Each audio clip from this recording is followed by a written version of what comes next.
I will say our tenders perform superbly in executing intermediate maintenance, repairs, and activity, and nuclear support. And recently, one of them was in Australia conducting a submarine tended maintenance availability as part of AUKUS Pillar 1 efforts. I have requirements set by our battle force ship assessment report on a routine basis depending on national security strategy, et cetera. And right now, our assessment is we need 2 submarine tenders to meet the missions and meet the force structure that we have. Now, we in the Navy will continuously assess and update as conditions change or strategic guidance changes. Additive and advanced manufacturing part first, and then go to the artificial intelligence. And I will tell you that one of the hardest things about requirements for the United States Marine Corps is to be expeditionary, and the opportunity to 3D print parts at the forward edge is tremendous and tremendous value added. So we are working hard. We have got additive manufacturing capabilities at the aviation combat element, at the intermediate level. We've also got them in our marine logistics groups. We just need to kind of tip the curve to really start to use those based on data rights and the ability to use those in specific components for some of our more complex systems. We're all about that, and we see the value added, so we're leaning into that, sir. Shifting to artificial intelligence, I'll simply say that it is becoming ubiquitous in terms of its impact to business process internal to the Marine Corps. We're working hard to clean that up, but probably more important is warfighting and decision making. And one third place I will mention is our modeling and simulation and wargaming. We've got a new Neller Center stood up in Quantico. We're working through the software that's going to underpin it, and it's actually going to enable us to use artificial intelligence to wargame with physics-based models at velocity, at speed, to inform our resource investments, and that's another exciting opportunity. So it's coming, sir. We're using it. The subcommittee will come to order. I ask unanimous consent that the chair be authorized to declare a recess at any time. Without objection, so ordered. Thank you, everyone, for being here today to discuss the Department of the Navy's posture for the upcoming fiscal year. I understand that we will be getting more budget details from the Department of the Navy in the weeks to come, and this subcommittee looks forward to seeing how the budget decisions for fiscal year 2026 measure up to our current threat environment. This subcommittee, along with the Full Armed Services Committee, has long been concerned about the net growth for our naval fleet. We simply cannot divest more ships than we produce in a fiscal year, sacrificing capability in a critical window for deterrence. For example, we must return to the rate of 2 Virginia-class submarines per year and continue to procure at least 2 destroyers per year. Challenges with shipbuilding can at least be partially blamed upon the mixed signals we have sent to the shipbuilding industrial base for years. The resulting workforce issues and the diminished output from shipyards are just some of the most glaring examples of the harm done. We must send consistent signals about our procurement for critical programs, and I look forward to discussing how we can do that, as well as how we can get some struggling programs like the frigate back on track. We could discuss shipbuilding for the entire hearing, but we cannot neglect the many aviation and munitions programs that are needed for peer competition.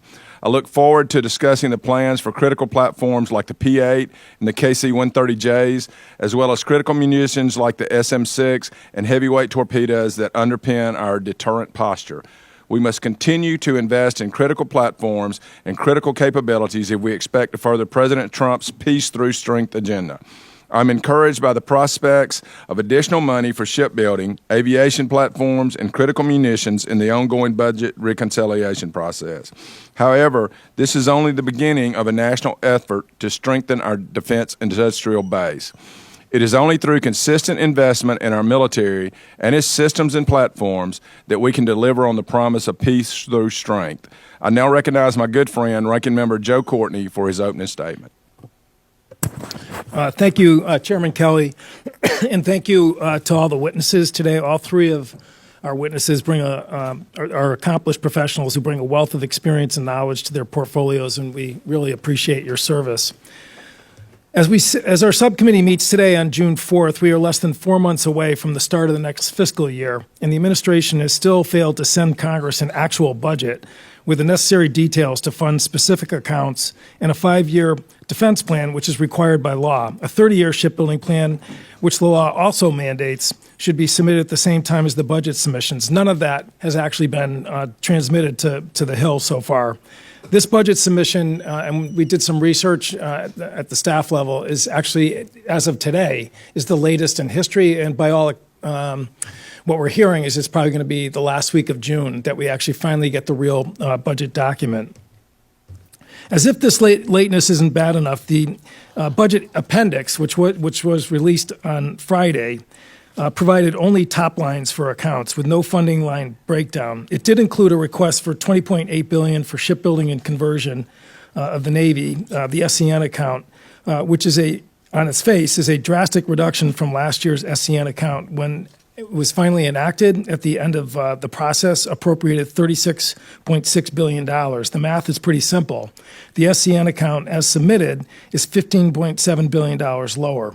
We're certainly being told that the reconciliation bill, which still has not been enacted, will backfill this delta since it included $33 billion for Navy shipbuilding, although I think it's important to note that in that $33 billion were a number of items that really are not SCN items, all positive, but they really don't count towards ship hulls. But the real question is, how can we assume that the reconciliation bill clearly will backfill, because it states clearly that those funds can be obligated over a 4-year period through September 30th, 2029. So at this point, again, we still don't really have the final list that's going to be in the reconciliation bill process. Senator Wicker, a couple days ago, released his own version of the reconciliation bill, and it looks different than what came out of the House. Between that fluidity and the fact that we still have not gotten an itemization in the budget that should be submitted by now, it's still guesswork for everybody, Congress, industry, and the Navy, in terms of just, what is the base that we're going to be sort of working off of. And as I said, time's wasting. We've got very short period of time before the start of the next fiscal year.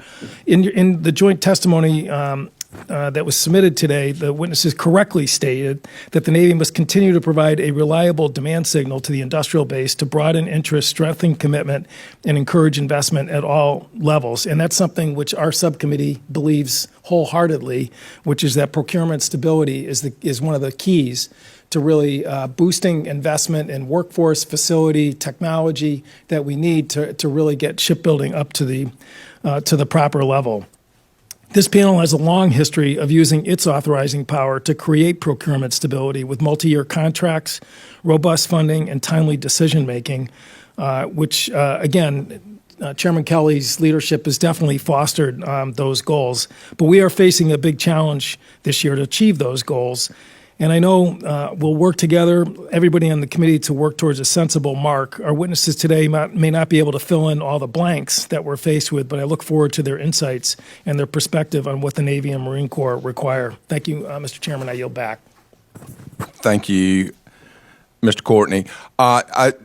We have 3 witnesses today. We have Dr. Seidle, who we're going to give the mic to first. I thank the Marine Corps for sending in Lieutenant General Austin and the Navy for Vice Admiral Pitts. We thank y'all for being here. Dr. Seidle, you're recognized. Good afternoon, Chairman Kelly, Ranking Member Courtney, everyone here with us. I'm joined today by my esteemed colleagues, Admiral Pitts and General Austin, who will both provide a Navy and a Marine Corps perspective, which then frees me to take a slightly different tack to talk candidly about my hopes and aspirations for American Seapower and the organization I lead. And today is also my birthday, and I can't imagine spending it with anybody besides you fine folks, certainly at my age, so it should be exciting. I've thought a lot about what I want to message in this hearing, and it starts with a vision for the future. I'd like for us to imagine a better day in how we operate collectively. In many ways, I've longed for this for some time, and I know this: if we can't imagine a different day, we will not be able to lead our naval enterprise to the heights necessary for us to maintain our maritime dominance. So, imagine a day where the Navy's relationships with our industrial partners and Congress thrive with mutual trust, respect, and accountability. a day in which we care about cost, schedule, and quality in equal measure, where our partners bid to actual costs instead of target costs, and they're rewarded for that behavior, where we have cost estimates with high degrees of confidence rather than uncertain figures that carry significant risk. In such a time, all of us will optimize for the collective ecosystem instead of optimizing for the specific programs or parochial perspectives. We will jointly work to keep production lines hot, and the ensuing trust will drive our prime partners to utilize Tier 2 and 3 yards to maximize the collective capacity of the entire system, vice the capacity individually.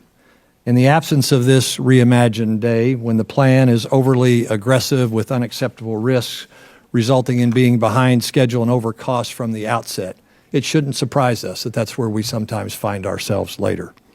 What I've discovered in my short time in this role is that everyone, this body, our Navy, our industrial partners, passionately would like to be on the path to a better day. And Chairman, I agree that this is a challenge of a generation.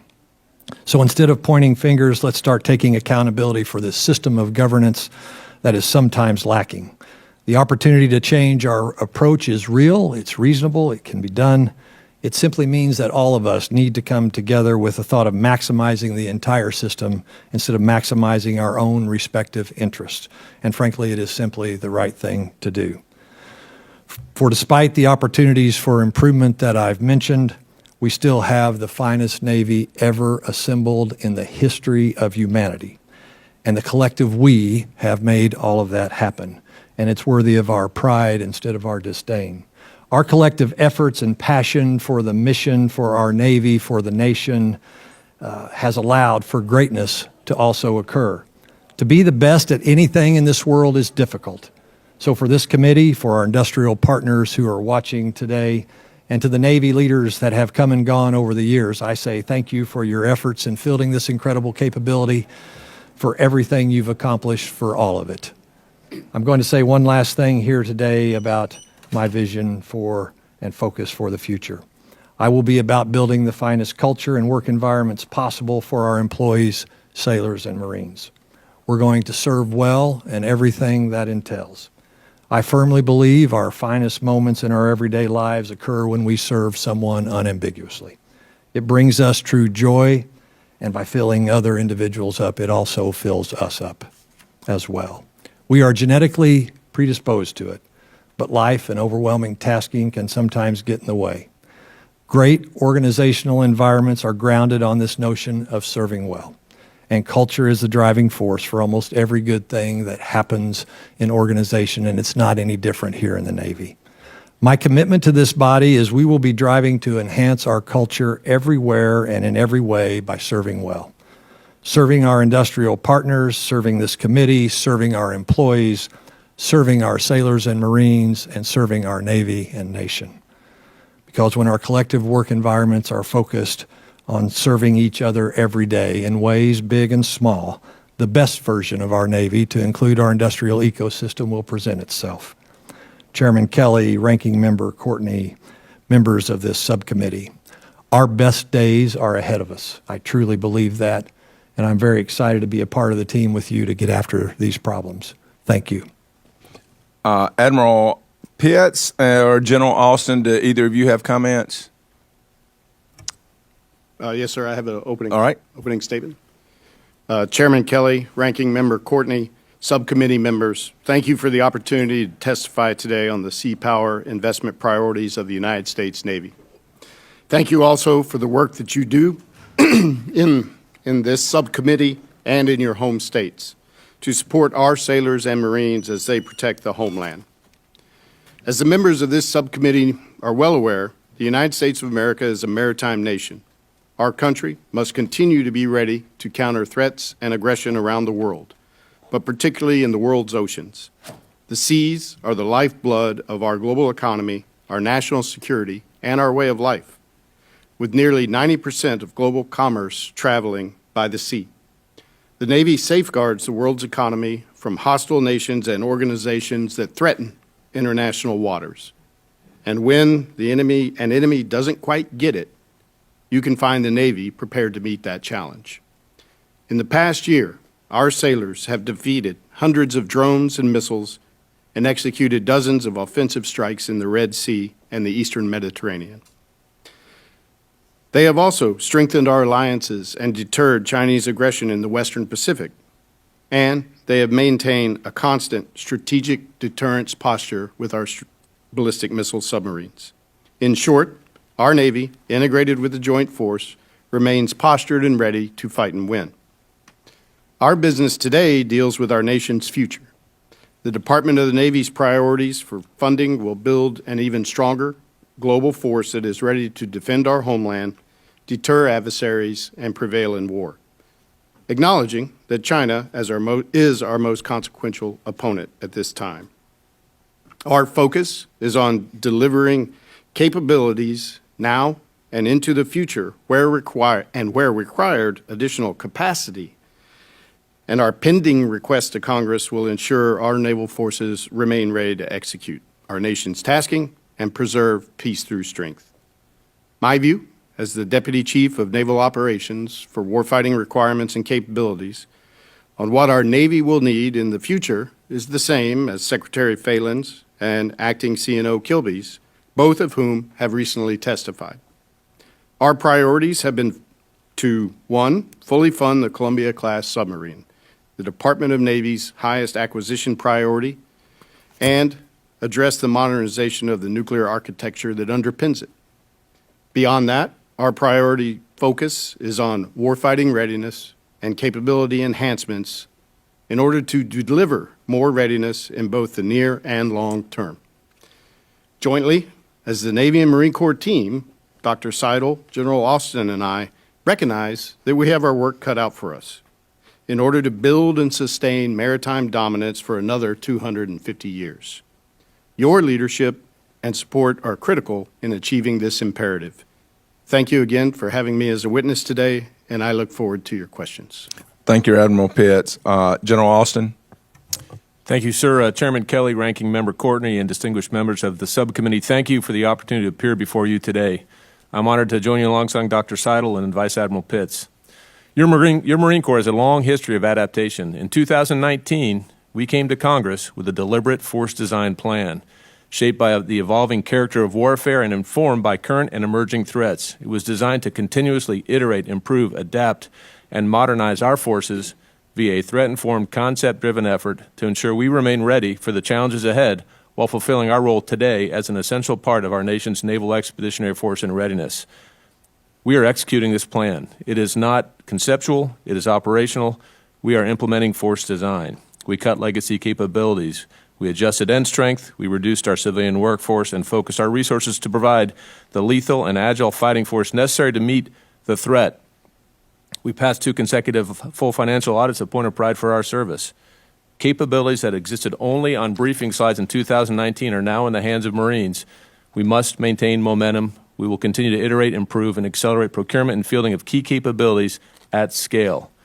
Per our Commandant's recent testimony, returning to a 3.0 Amphibious Ready Group Marine Expeditionary Unit ARGMU presence is our North Star. This means, one ARGMU persistently from the West Coast, one ARGMU persistently from the East Coast, complemented by our forward deployed Naval Force ARGMU based out of Japan.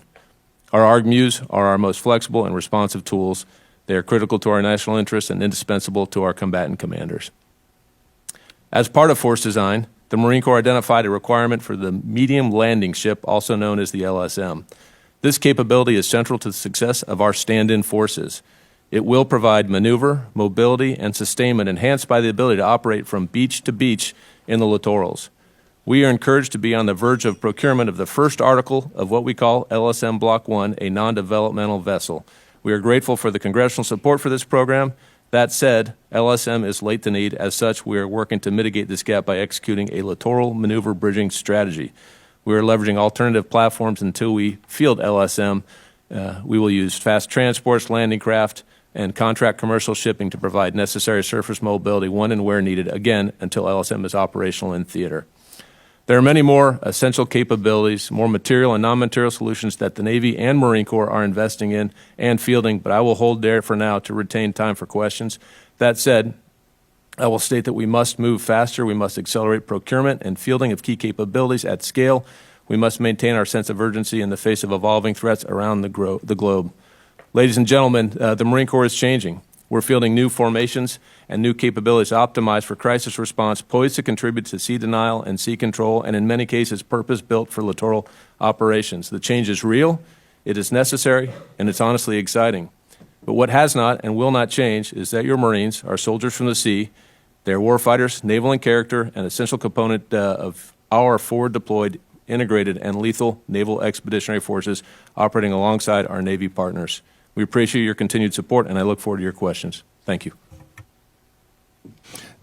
Thank all the witnesses. Dr. Seidle, first of all, happy birthday. What steps will the department be taking in fiscal year 2026 to send a consistent and strong demand signal to our maritime industrial base? Sir, thanks for the question and thanks for the well wishes. I appreciate that. We talked last time I was in here about the need for this consistent demand signal. It is critically important. I think in different ways we have sometimes optimized around specific programs instead of the collective ecosystem. We are working hard, have started having discussions around my table with our group on how to be more directive about holistic governance of our acquisition so that we can send that demand signal in a healthy way. Obviously, this body has given us a lot of funding to do those things. It's important on us to do it in a good, solid way that is consistent and doesn't create cyclical problems for some of our shipbuilding. So we're all about it, sir. Thank you. And just real quick on this, do you anticipate the President's budget request to support the cadence of 1 Columbia and 2 Virginia-class submarines per year? I do. General Austin, what steps can we take in FY26 to improve our amphibious ship availability through procurement and improved maintenance?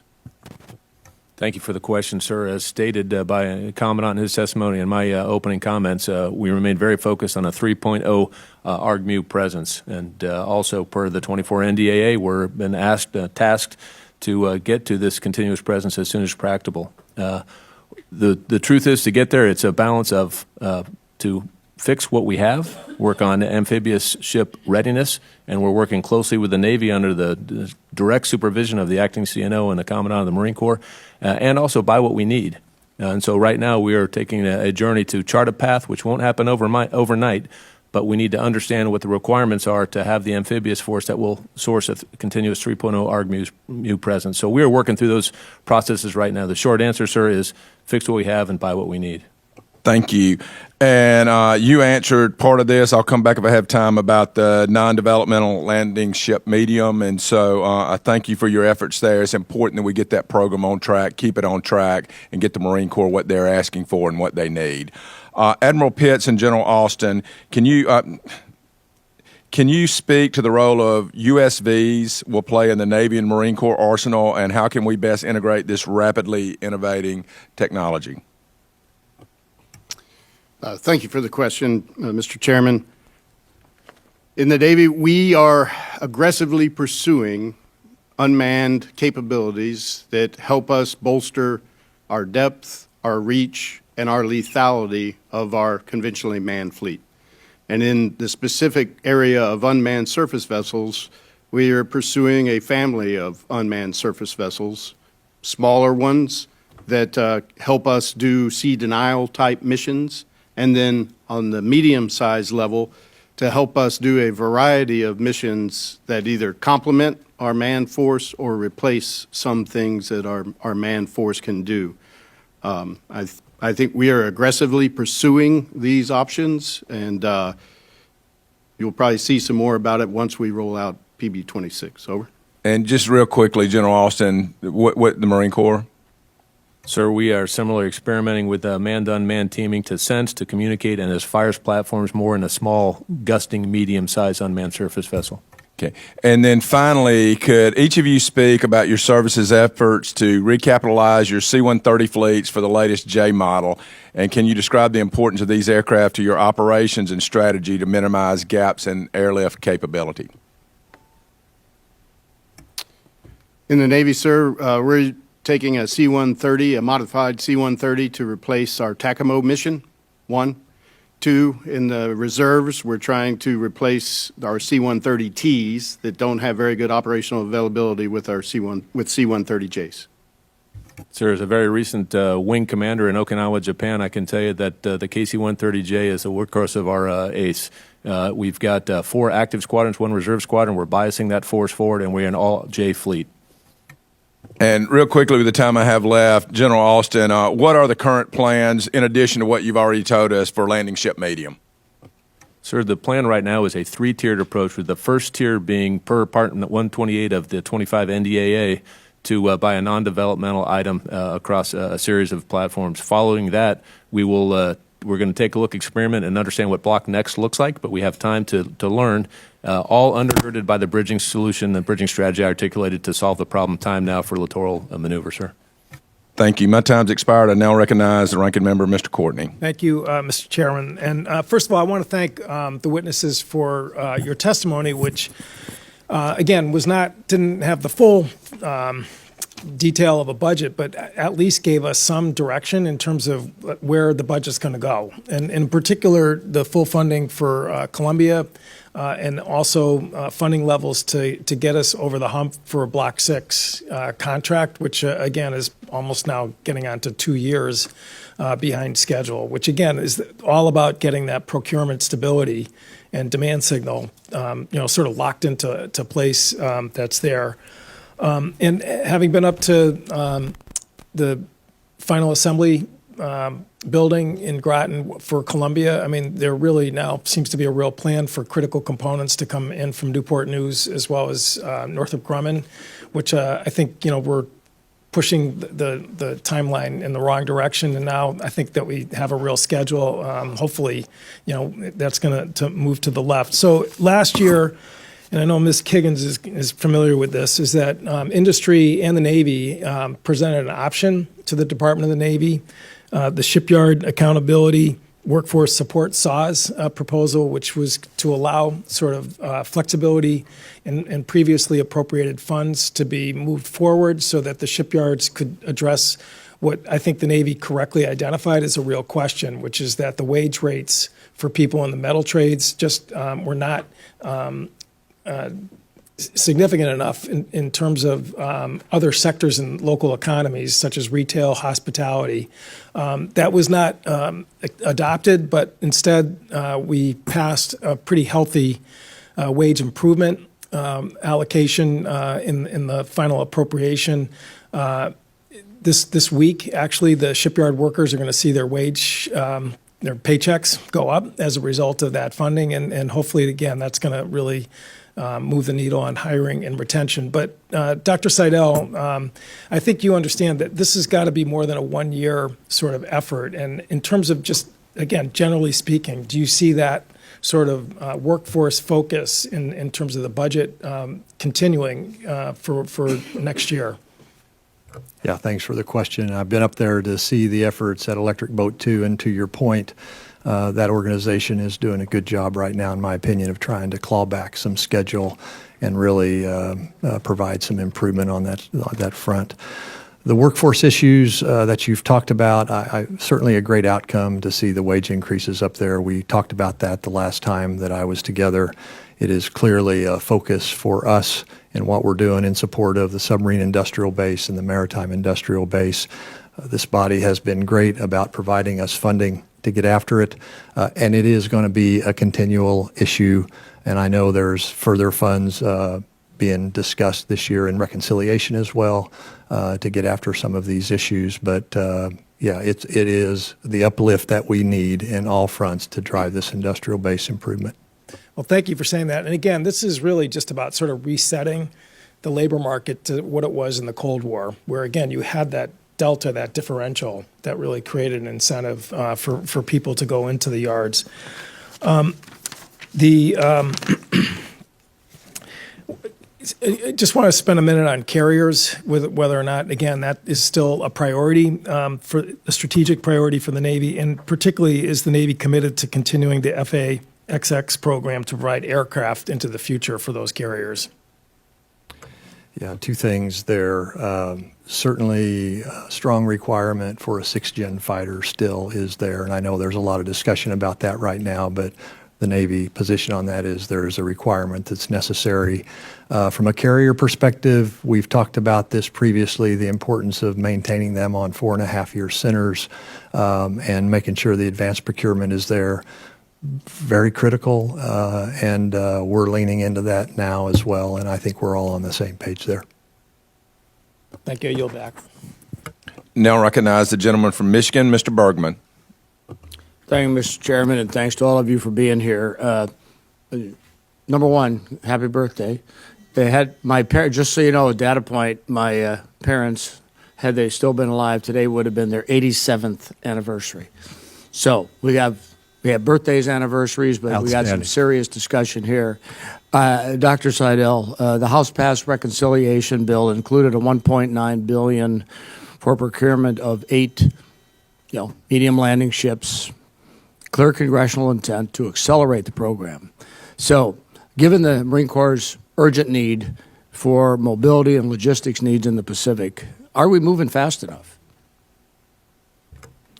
Sir, I'll answer a portion of this and then also allow General Austin to augment as necessary.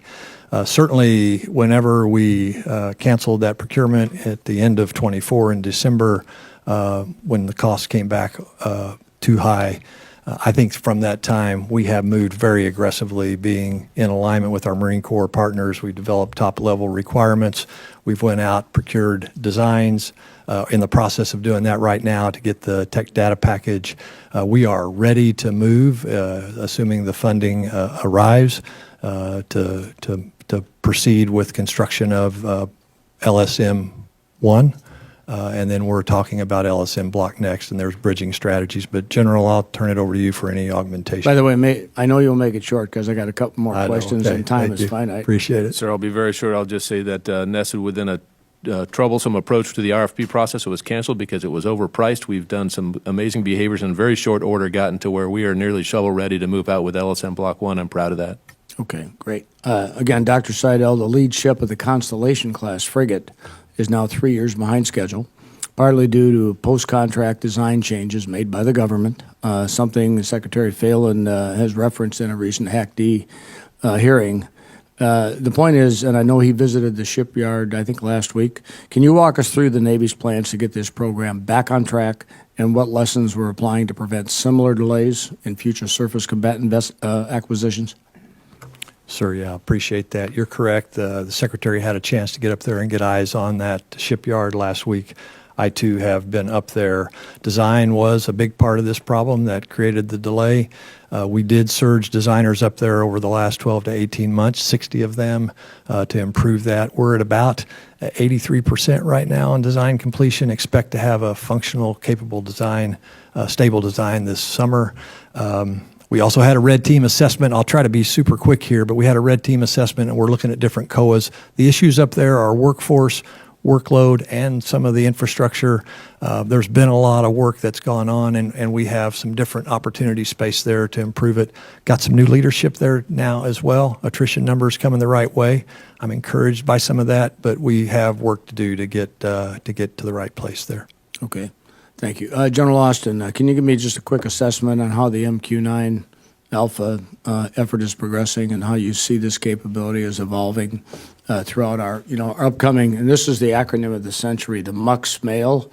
I've never seen one that long, but the program? Sir, that's the Marine Unmanned Expeditionary Medium Altitude Long Endurance. We're proud of where we've come in a very short time. We have currently got VMU-1 forward, operating out of the Philippines, VMU-3 operating out of Japan, and they are proving their worth on a daily basis to not only the standing force of the Marine Corps, but the joint force. And it is all about the payload, to be honest, and the reliability of the platform. We're very encouraged, and also by the maturity and the maturation of that community internal to the Marine Corps. So it is acquitting itself well. We'll continue to mature that, and it's more about the payload than the platform. So we look forward to maturing the platform as we're able to. Hopefully that answers the question, sir. Thank you. Thanks. Admiral Pitts, as the lead for warfighting requirements, you sit at a key point where capability needs are identified but often delayed by the broader budgeting and acquisition process. Do you believe the current requirements process is agile enough as it currently exists to keep pace with the rapidly changing technological development and evolving threats? And if you got some changes, let's take them for the record so we don't have to talk about them here. I'd like to see a prioritized list of changes in that. Sir, I believe the acquisition process is adequate, could be improved, and that's what I'll take as a question for the record. But it's all about how can we be more adaptable and flexible in both requirements and in acquisition. Okay, thank you. And Mr. Seidle, as we close this out, do you think GMI should not be Kettering anymore, or should it be GMI? You know, you're old whenever your school doesn't even exist anymore. But I would be all for GMI, but, I think we're stuck with Kettering. Okay, thank you. I So, yield back. appreciate it. Gentleman's time's expired. I now recognize the gentlewoman from Maryland, Ms. Elfreth. Thank you, Mr. Chair. Thank you so much, gentlemen, for being here. Dr. Seidle, I want to just kind of have a bit of a conversation. As you know, this committee has done a tremendous amount of work on acquisition reform, and hopefully we'll have a product soon. We often focus on this subcommittee and in full committee on the things that we do not very well as a DoD or big Navy. Can you instead speak to what our peers who are just kicking our butts at this in terms of not just shipbuilding, but as you mentioned in your opening remarks, that relationship with industry partners? What do our peers do better than us that we need to learn from, and that you are in this position?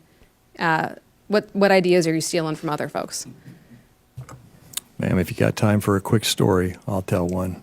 I'll be 4 minutes quick. and 14 seconds. All right. So back whenever I worked with General Motors, we were, right as I came on, they shut down their Fremont plant. It was the worst running plant in our lineup. It had 55% uptime, criminal activity in the plant, 20% absenteeism. We shut it down. 3 years later, Toyota, in an effort to get a footprint in the U.S., did a joint venture with us and started the NUMMI Incorporated, a joint venture with GM. They said, let's use that plant. We said, let's not. It's bad juju, right? And they said, no, let's use it, and we did. And then they said, let's bring the people back. And we were like, no, you really don't understand. It's a problem. Brought all the people, 75% of those folks back. 3 years later, it's the best running plant in our lineup at 96% uptime. Just an incredible work environment. And when I go there, so we would send our folks out to learn the Toyota production system. And here's the point that's critical. Supplier relationships there were phenomenal. The same suppliers that we had this adversarial relationship with GM, and cost was a driver, race to the bottom, an entirely different animal with Toyota and what we did there. We have, we're not the GM model, but we're clearly not the Toyota model. And we have to be better in those relationships with our suppliers. We have to be more aggressive with acquisition. I felt that when I first came here from the private sector. Barriers to movement forward was a big deal. We don't empower enough, too many layers of oversight, too much approval. So quickly, sorry. It's okay. Yeah. But that kind of brings me, I just got back from a trip with another committee to Japan, Taiwan, and Korea, and we talk about tyranny of distance in this committee quite a bit, but it's another thing to see it, and it will be a completely other thing if we are in a contested environment.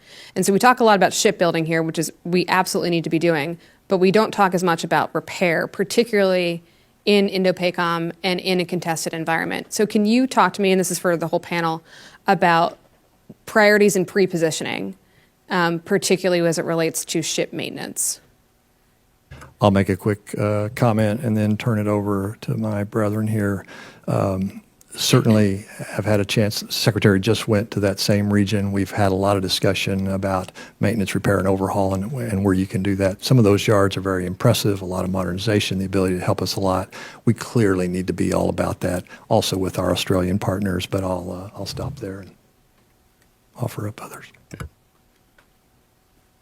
Ma'am, my counterpart on the Navy staff in N4, Vice Admiral Jablon, is in charge of our contested logistics effort and our repair efforts that during conflict.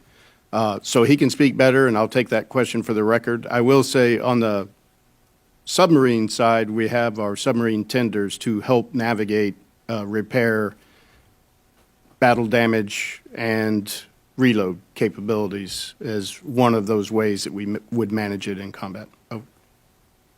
Ma'am, from a Marine Corps perspective, I can't talk about ship repair, but what I will tell you is logistics is the pacing function for us, and we're very focused on logistics in a contested environment. And to that point, from the pre-positioning capability that we're getting after what we call a global pre-positioning network, which were started actually constructing in theater, coupled with our maritime pre-positioning ships, coupled with our just active and our campaigning and how we set ourselves and set conditions to transition to conflict should we need to. Thank you for the question. Thank you very much. And gentlemen, I yield back. Thank the gentlelady. I now recognize the gentleman from Guam, Mr. Moylan. Thank you, Mr. Chairman, and to our guests, Dr. Seidle, Vice Admiral Pitts, and Lieutenant General Austin. Thank you for your service, gentlemen. Admiral, we just mentioned the tenders. Got a question on you regarding Guam. We host the only forward deployed submarine squadron in the Pacific and is home to the Navy's 2 submarine tenders. As the Navy moves to procure 2 new submarine tenders, would the expeditionary capabilities of our submarine force be enhanced by procuring additional tenders or by delaying the decommissioning of the 2 MRES land class tenders? Thank you for the question, sir. And I will say our tenders perform superbly in executing intermediate maintenance, repairs, and activity, and nuclear support. And recently, one of them was in Australia, conducting a submarine tended maintenance availability as part of AUKUS Pillar 1 efforts. I have requirements set by our battle force ship assessment report on a routine basis, depending on national security strategy, et cetera. And right now, our assessment is we need 2 submarine tenders to meet the missions and meet the force structure that we have. Now, we in the Navy will continuously assess and update as conditions change or strategic guidance changes. But right now, I meet my requirements with 2 submarine tenders. All right, thank you. And as we know, Guam is the most forward deployed, all right, in the region. We're right in the hot spot. We're 3 to 4 hours away from Taiwan, Japan, Korea, or Chinese Communist Party. So for Dr. Seidle, has the Navy considered forward deploying additional support assets, such as oilers, salvage ships, or sealit platforms to Guam to enhance the operational tempo, reduce the response times in the Indo-Pacific? Appreciate that question, sir. In my other role is performing the duties under, I'm the senior defense official for Guam, and so clearly an important strategic location for us. I intend to get out and go there shortly. We are assessing all of those things that you discussed there, but I think probably best to take that question for the record and let the operational commander in that region just give an informed assessment is probably the best path forward. Appreciate it. Thank Yeah. you. And when you do come to Guam, we'll have a birthday celebration. All right. That's awesome. I'm all in. All right. Admiral, what considerations are being made for pre-position or forward-deployed unmanned surface or subsurface vessels to Guam? And how do they complement manned platforms in enhancing persistent ISR and deterrence? Thank you, sir. And yes, the Navy is considering, as we develop these new capabilities that our unmanned forces can bring to bear, and they can bring resilience, they can bring extending our reach, they can bring complementing our capability. As we get the platforms, then we do an assessment of where do they need to be. It's part of the calculus with unmanned things of how do I get it to the point of need. And so part of that is where do they need to be. We work very closely with Indo-PACOM and the Pacific Fleet commanders to help us decide where we place this overseas structure for these unmanned systems. And right now, we have farmed them out in a variety of areas, but probably would need to be talked about in a classified setting from that point on. Understood. Thank you. Final question, best for last. General Austin, with the Marine Corps expanding its KC-130, squadron to Guam's strategic location, is there any consideration for increased basing or rotation of these aircraft through Guam for expeditionary refueling or logistic support? Thank you for the question, sir. And as I stated, as a recent wing commander in Japan, I know Guam well and certainly value it for its strategic importance. And Anderson Air Base has a tremendously important location for us to operate out of. I will tell you that by the simple fact that we've doubled the number of KC-130s and assigned to 3 MEF, we use Anderson much more than we used to, and we will continue to use that very frequently. It's key terrain for all in the Indo-Pacific. That said, there are multiple stakeholders that contribute to basing solutions and basing decisions, so I'd like to take that to the record and get back to you with a more complete answer, sir. I thank you, gentlemen. Thank you for the protection of our nation and especially my community in Guam. Mr. Chairman, I yield back.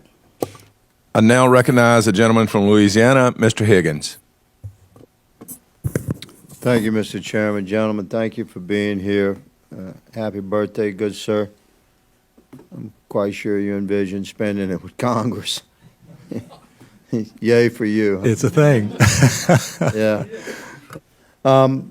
Gentlemen, thank you for being here. We're in an era of transition across the country in every industry, and in the Navy and shipbuilding. There's no exception to that. We're looking at new technologies and exciting new frontiers of very quick turnaround from an idea and a brilliant mind to a prototype. We have shortened that journey tremendously. And Congress being Congress and the DOD being DOD and Pentagon being the Pentagon, we're slow to accept change like that. And there's a certain wisdom to that level of caution, but there's also the demand of the times and the moment, and we most certainly are on a clock. So we are compelled to change and to reform our processes for developing ships for the United States Navy and Marine Corps. I'm an Army veteran. My dad was Navy, was a Navy pilot in World War II. So we are committed together to embrace this new era, but we have to do it quickly. And one of the areas the chairman asked about regarding USVs, that's all related, as we know, to the development of AI and robotic assembly and construction to quickly turn around an idea from the latest and best technology to a prototype, move quickly into procurement and production to put those vessels in the hands of the sailors and the Marines that need them. So, Doctor, can you speak to that transition as we move from what the Army General earlier today in HASC called we want to be able to buy capabilities versus buying programs? And can you speak to that transition, Doctor? Yeah, thanks, sir. Clearly grew up in the R&D community, spent about 20 years in that arena from a Navy perspective. You are absolutely right. Technology is moving quickly today. Innovation is happening, and it's necessary for us to be more agile, certainly in execution years. I think it's a transition that has to happen for us to be successful in conflict going forward. Agreed. I think there's real opportunity in changing some of the things we're doing from an acquisition perspective. There's work ongoing right now with a SPEED Act that we have talked about that I think gets after some of these problems. I really did see a significant difference when I came from the private sector to the public sector. It does slow us down. We move quicker in the private sector. We need to have that kind of agility in the public sector as well. I think it can happen. New technologies, not to interrupt, but the emerging technologies that are giving us that ability. Amen. I mean, when you can move from an idea to a operating prototype in less than a year. Yeah. if you look at what happened this last weekend with Ukraine and Russia, even just to see what happens with new technology and how it can impact. So that was also a victory of intel. They got those things Amen. close to their target. So I have a question regarding our YRBM, the yard repair, berthing, and messing vessels. You mentioned keeping the production lines hot. Good sir. Yes. Is the Navy committed to keeping those production lines hot? Bottom line, that's the question as it relates to YRBM. In my opinion, everywhere that we are playing from a shipbuilding perspective, the production lines need to continue to stay hot as long as we have the requirement for said. Right. When you have a successful Right. line rolling, Right. and we need to eliminate the delays, like the bureaucratic delays that cause workforce loss and supply chain interruption. We need to keep those supply lines hot. So I concur with you on that, and I look forward to working with you. Gentlemen, I have questions for the record I'll submit afterwards. Thank you for being here. Appreciate it. As Chairman, I yield. Gentleman's time's expired. I now recognize the voice of the East Coast Navy and the gentlelady from the Commonwealth of Virginia, Ms. Kiggins. Thank you very much, Mr. Chair, and thank you very much to our panelists for being with us today. I had the opportunity and privilege of visiting a Military Sea Lift Command Training Center at Little Creek this past week, and it was fascinating to see the work that they are doing. We know that the Military Sea Lift Command is filling a lot of our gaps in the Navy. They're an important part of the battle group right now. We also know that they are workforce challenged, very workforce challenged, so much so they've had to sideline 17 ships. So I look at things like buildsubs.com and some of our other great PR, but the Marines seem to do a great job. Just put a guy in a uniform on the street corner and it sells everywhere. So there's some great PR programs out there, but what are we doing for Military Sea Lift Command? Because you talked about the 2 subtenders you need. I mean, I went from 8 AOEs in the fleet to two or three. So, and they're feeling all kinds of, you talk about logistics and contested environments. I mean, that's MSC right there. So we need to be talking about them more. We need to be including them in our quality of life discussions that we did so much last Congress. But what's your plan to work, especially on that workforce issue? Yeah, 2 things. I think the last time that I was here, we talked about Military Sea Lift Command and MARAD as well, and some of those joint efforts that are important for our logistics uplift. We do need to lean into that from a Navy perspective and from an acquisition perspective. I know it's slightly, I know those 2 entities are different, and yet they are connected in interesting ways. I was just up at the Philly shipyard and visited with MARAD leadership. I shared with this committee the last time I was in here that I would be about that and leaning into the Military Sea Lift Command and the MARAD problem. Have done that. I know they were using a vessel construction manager approach that I think has some utility both in support of the Navy and in support of the Military Sea Lift Command as well. From my perspective, we're going to continue to lean into that relationship. It's critical right now in peacetime, but in a wartime footing, it's even more critical. And I think we all recognize that we are in a pretty significant deficit right now on that front. So you've got my commitment to work closely with this body and with those entities to try to improve our lot in life there. Thank you. And we're seeing those challenges, and there's so much competition out there for the people that are working with their hands, like on the skilled trade, shipbuilding, ship repair side. So we're competing with similar groups of people, but I think that there needs to be a push towards that. We also had the opportunity to visit the Philippine Sea, which is a cruiser, and listening to their stories, especially from deployment in the Red Sea with some of the fuel leak issues, and understanding that probably the cruiser in the Philippine Sea is on the decom list. And before I went on that visit, I was certainly a proponent of, if it's not leaking or sinking, we need the ship. We all know the statistics about how we're challenged with the number of ships. So after that visit, though, I was more of a believer, and there are ships that need to be decommissioned. We had the opportunity to visit the Vicksburg a couple years ago, and that was kind of a failed attempt to keep an old ship at sea. Hundreds of millions of taxpayer dollars that were spent on a ship that was ultimately decommissioned, never returned to the fleet. So I guess my question is, how confident are we in this? I want to know what it looks like. I want to know what the real list looks like, so then I can talk about where I'm going to fill those gaps. Am I going to use allied partners? I know I'm excited about Philly Shipyard. There's a lot of opportunities and discussions, and Office of Shipbuilding, all those good things. But how confident am I in this decom list that I have? Because I kind of want it presented truthfully so that I can can cry and cry inside, be upset and sad, and kind of finish the grieving process and move on with it? Thank you for the question, ma'am. I would just say, as the owner of the warfighting requirements process and the shipbuilding plan, we look very, very closely at the proposed DCOM list, and we look at what brings the most warfighting capability, what is the most sustainable, what is the most in the best shape relatively. And the onus is on us to do our proper maintenance so that we keep them as best as we can in shape. And in your example, the cruisers are our least capable ships because they have the most obsolete combat control system, they're in the worst shape, they're most expensive to maintain, and they have the most expensive manning model right now.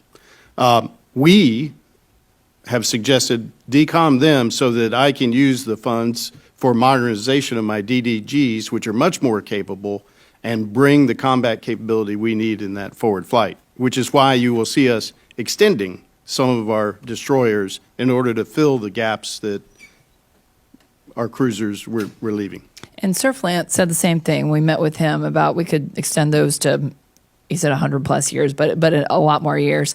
But and can you just speak a little bit about if you, although my time's expired, so I'll submit another question for the record, but I appreciate that. Thank you. I now recognize the gentleman from the Commonwealth of Virginia, former chair of this subcommittee, Mr. Whitman.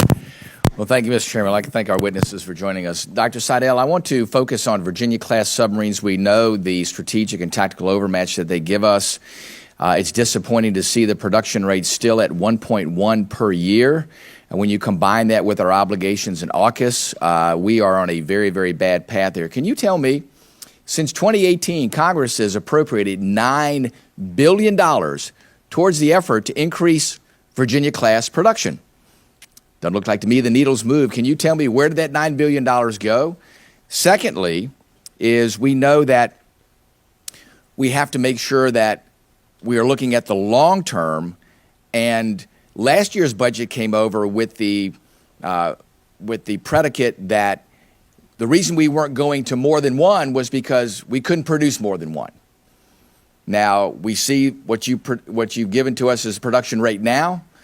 Are we going to see the same thing this year with the PB coming over with only one submarine in the face of knowing what we need with the Virginia-class capabilities and then our obligations in AUKUS, trying to get some partners in to help us with that? This doesn't seem like to me that we're in a scenario where we're taking advantage of what we know is an undersea superiority with the track that we're on. Yeah, Representative Whitman, thanks for the question. In answer to the last part of it, don't expect a similar pressurization in PB 26 that we had in 25. Don't see that happening. To the $9 billion question, and I think it's an important one, this body has been solid with us on providing monies for the submarine industrial base that has now then become kind of our effort with the maritime industrial base. A lot of those funds, as you know, have went to the submarine community, both in support of Virginia and Columbia.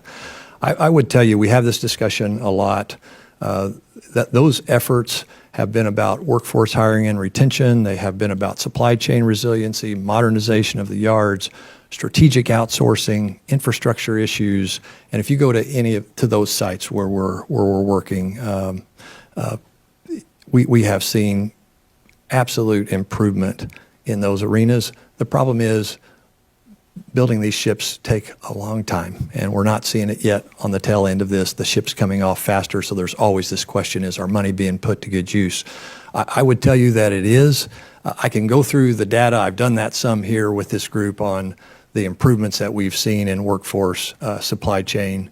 So I believe, I appreciate, one, that what you're doing for us, and believe there's goodness happening. This past week, unfortunately, an announcement of almost 500 layoffs there at Newport News Shipbuilding, not the direction that we need to be going in. I want to also talk about the importance of certainty in the Ford-class program. We know making sure that we do long lead time material purchase, advanced material purchase is key with that. We know that keeping that tempo up is important. We know that maintaining a less than 6-year center puts us in that sweet spot as far as workforce and utilization of resources. Can you give us an idea about where you see that going?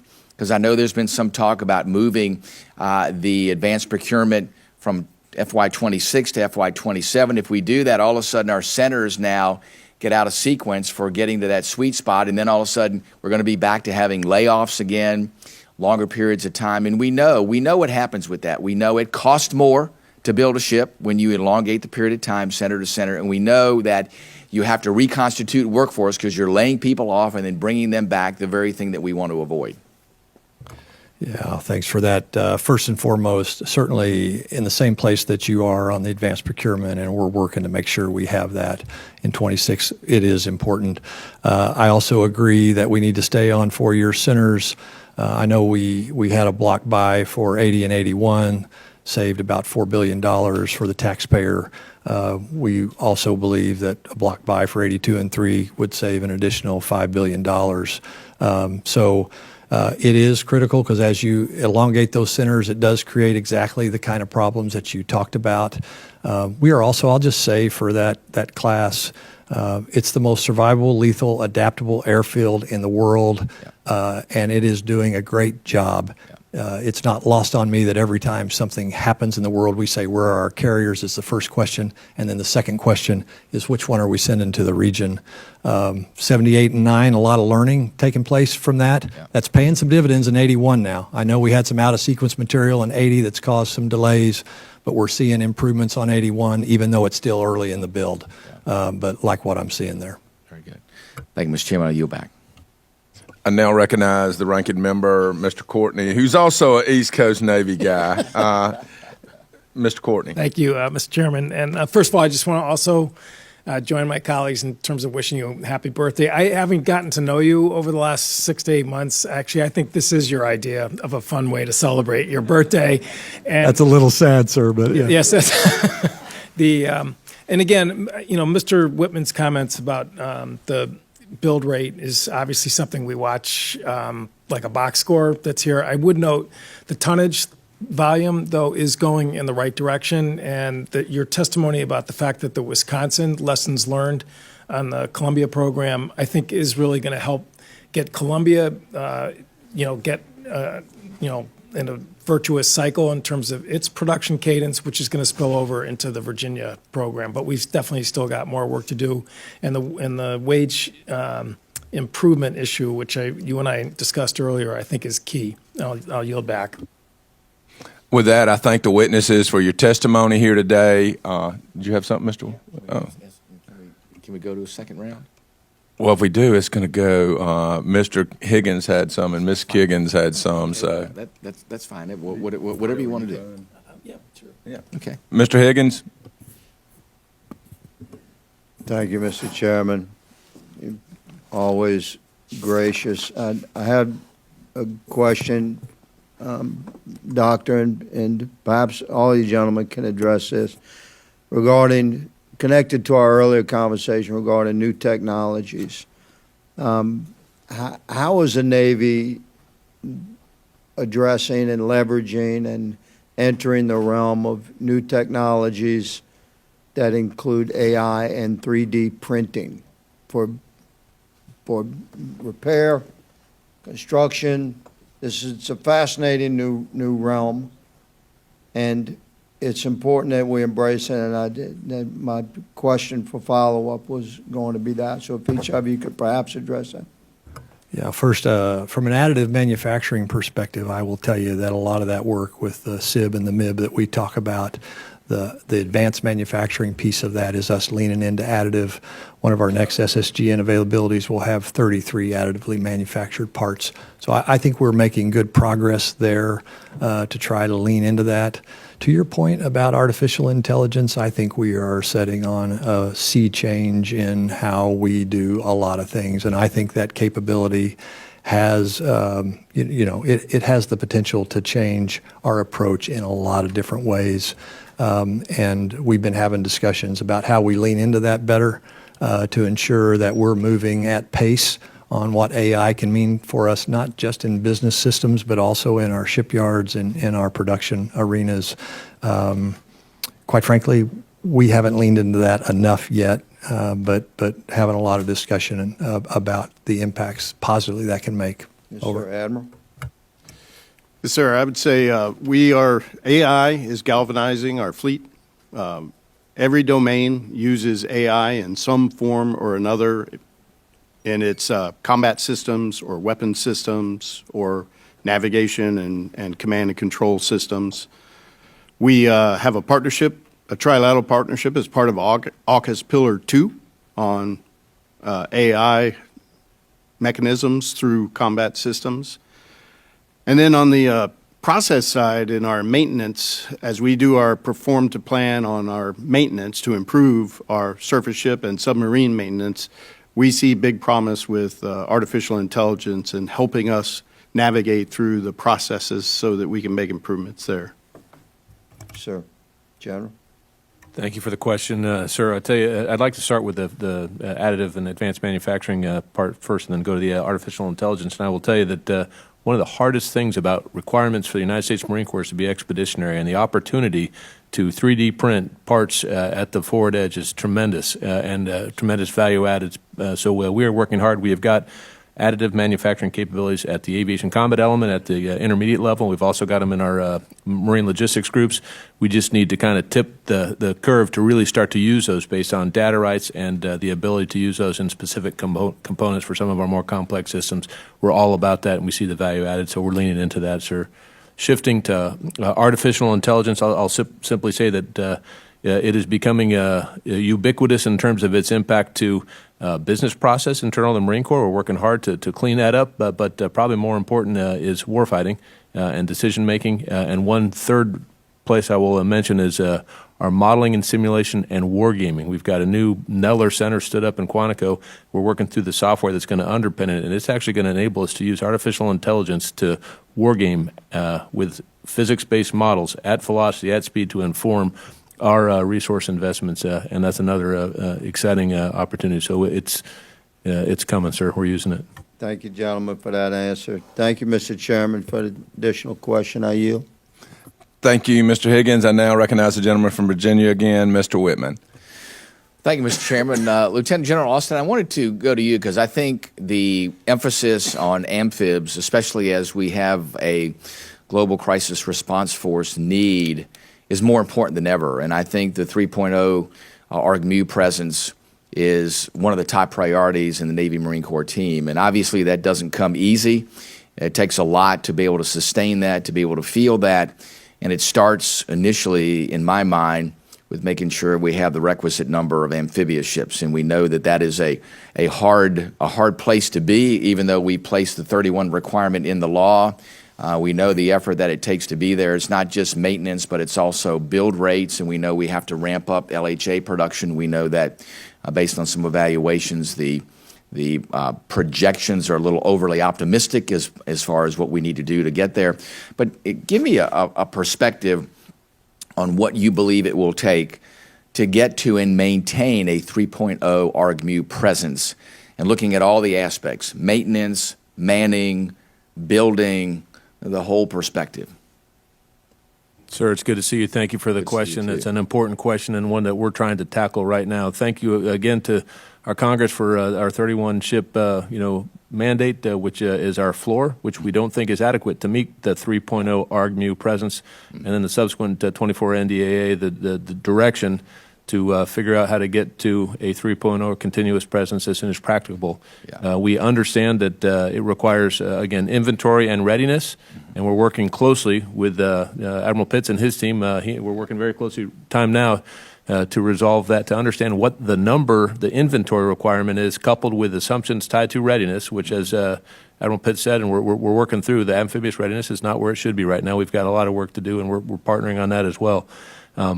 That said, once we concur on the number, which we are very pressurized by our Commandant and our acting CNO to get to that number, we're going to do a full analysis to understand the fully burdened cost to get to that number. It's not going to happen overnight, but we have to start sometime. We have to start now.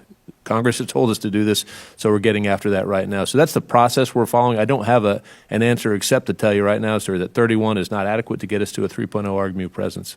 I hope that helps, and I'd be happy to expand, sir. Yeah, I want to dig down a little bit into that. I know that under contract now is LPD 32, LHA 9, but we know that LPDs are about 6.5 years in construction, LHA is about 7 years in construction. So as we look at where we need to be in the future with that 3.0 RGMU presence, I know that amphibious warship procurement and construction is unfortunately, in my mind, occurring at a slower rate than the amphibious warship decommissioning, which makes it a track meet that it's hard to win. When your competition is running faster than you are, and the competition is the decommissionings, the challenge becomes, I think we need to accelerate LPD centers and LHA centers. And can you give me a perspective on how you think that should be reflected in the shipbuilding plan? Because obviously that's how we look out in the future, and it's at least how we send the demand signal about where we need to be to put in, as you've said, the Marine Corps' look and calculation about how do we get there, how do we get to that 3.0 RGMU presence, how do we get to the 31 amphibs? Yes, sir. Thank you for that expanded question. If I may answer it briefly, and I'd like to offer Admiral Pitts an opportunity to reflect, too, as we're working very closely on this, if that's all right, sir. But yes. First, one of the things that we're going to have to do time now is to maintain our inventory is take a look at midlife upgrades to our LPD fleet, and we're going to have to take a look at extending one of our current HDs, WASP class, in order to meet the 10-ship big deck minimum requirement, and we're in discussions about that. Beyond that, it's just what you said. First, I want to thank Congress for the authorities to do the multi-ship procurement that was awarded last September, which is an amazing opportunity for the Defense Industrial Base and for the Navy and Marine Corps to build the continuity and the predictability. We're thrilled about that. But to your point, we need to take a hard look and figure out how to close those centers for both LPD and LHA to get the inventory we need to get to the number that we're working to find right now, sir. So I'd like to offer Admiral Pitts an opportunity to talk. Thank you, Smash. I got 20 seconds to top that, but Sure. I'll say we are working incredibly closely together. I agree that it is the procurement piece. We're actually in a good position, I think. It's the maintenance piece that we got work to do, and we are doing it. And we started with signature availability pilots, where we basically locked down the work package much sooner, at like 500 days before we start it, and then go to contract at 360 days before we start it, so that the maintenance team can get all the material, be better prepared, and then we can get our amphibious ships in and out of maintenance so that the Marines can use them for training. Well, Admiral Pitts, I would say this. I would encourage the Navy to do this. You have to do this because it is not relevant in relation to getting to 31 unless you are palming for amphib maintenance. If you don't palm for it, it's not going to happen because it shows that it's not a priority there. So my big ask of the Navy is, in your palm, make sure your palm includes maintenance for amphibs. If it does not, we will never, ever get there. And I'm going to implore you to do that. If I don't see a request in the palm for amphib maintenance, I believe me, you will be hearing back from me. Thank you. Having heard from all witnesses and had questions, the second round, the hearing is now adjourned. Thank you, Mr. Chairman.